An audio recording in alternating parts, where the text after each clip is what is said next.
السلام عليكم ورحمة الله وبركاته. أنا عبد الغني حاشا oo inoo wada video برانكات in badan ku wada qosli doontaan insha Allah oo ka soo dhawaada videogeena cusub. Okay, ma video. Oh,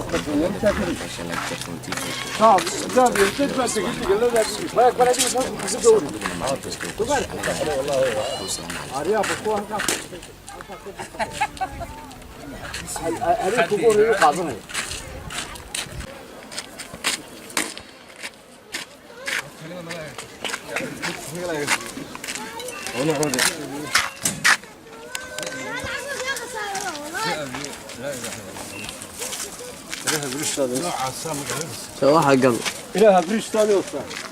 عطيه الكتاب بريش كواريا.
اوكي maanta videogan halka uu ka weyn fadlan daf iyo ka share like share comment توجهها نص soo socotay video cusub maalin kasta soo kala fadlan subscribe noo saasad adiguna maalin kasta oo qoysha anagana dhiirigelin ugu noqdo. Assalaamu calaykum warahmatullaahi wabarakaatuh.